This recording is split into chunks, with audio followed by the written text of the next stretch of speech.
La pornographie est aujourd'hui affaire d'État.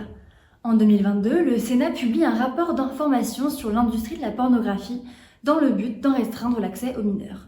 Au programme, audition de réalisateurs comme Grégory Dorcel, de journalistes comme Robin D'Angelo ou encore des tables rondes sur la question de la représentation des femmes et des sexualités. Le porno est au centre des débats institutionnels. Pas étonnant au vu de l'ampleur contemporaine prise par le phénomène.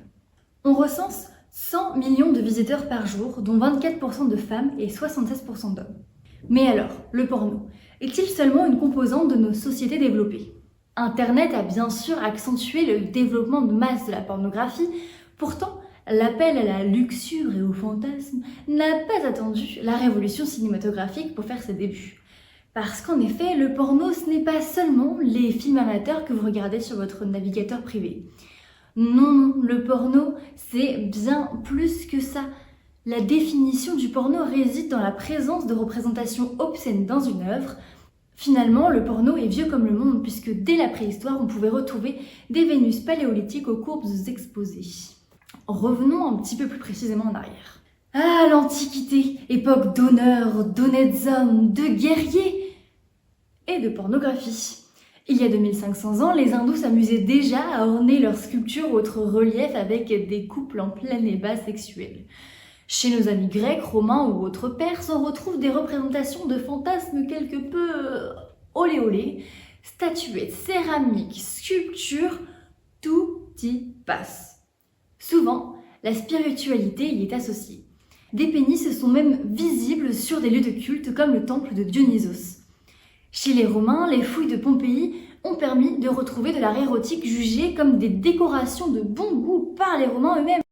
Les archéologues ont même retrouvé des phallus à l'entrée des habitations, car cela était synonyme de chance.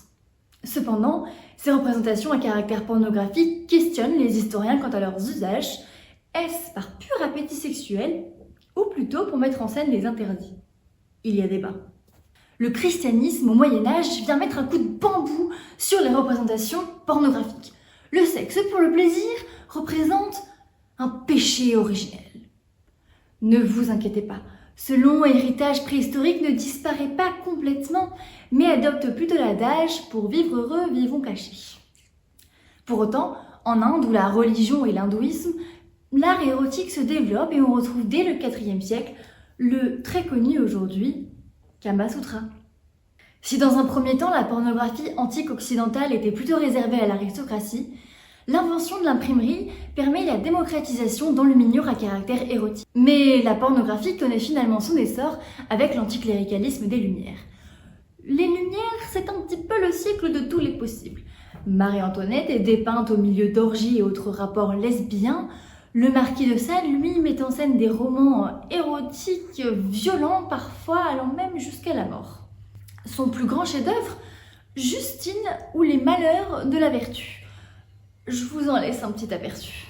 Vous ne serez donc sans doute pas étonné si je vous dis que le mot sadique vient de ce bien aimable marquis de Sade. Avec la multiplication de nombreux récits et iconographies libertines au XVIIIe siècle, il faut bien créer un terme adéquat. Naît alors la pornographie, du grec porné qui signifie prostituée et graphie qui signifie dessin. Les dessins se muent en photographie dès le XIXe siècle. Dans un premier temps, les photographes mettent en scène le nu, les parties génitales visibles.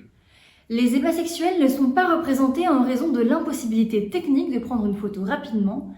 Il faudrait pour cela que les protagonistes restent figés en plein ébat pendant 3 à 15 minutes. Pas facile. Au fur et à mesure que la technologie évolue, les pratiques pornographiques également.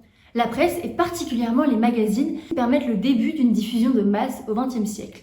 On retrouve des artistes burlesques dénudés ou encore des magazines à tendance naturiste. La BD s'y met aussi avec aux États-Unis les Dirty Comics et le cinéma n'y échappe pas non plus dès ses débuts et met en scène la pornographie. Le précurseur du genre se nomme Albert Kirchner qui réalise Le coucher de la mariée, soit le plus ancien film érotique qui nous soit parvenu. Les années 60 permettent par la suite l'éclosion de la liberté sexuelle.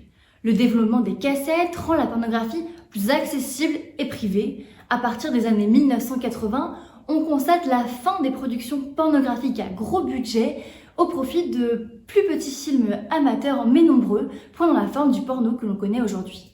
L'arrivée d'Internet a bien sûr donné aux consommateurs l'anonymat, mais aussi l'illimité. Les chiffres sont faramineux. En 2018, 12% des sites internet sont à caractère pornographique, 25% des mots-clés recherchés sur le web ont un caractère sexuel. En France, on estime que 2304 € sont dépensés chaque seconde pour l'achat d'un service à caractère pornographique. Vous ne rêvez pas, depuis le début de cette vidéo, l'industrie du porno a donc gagné plus de 700 000 € en France.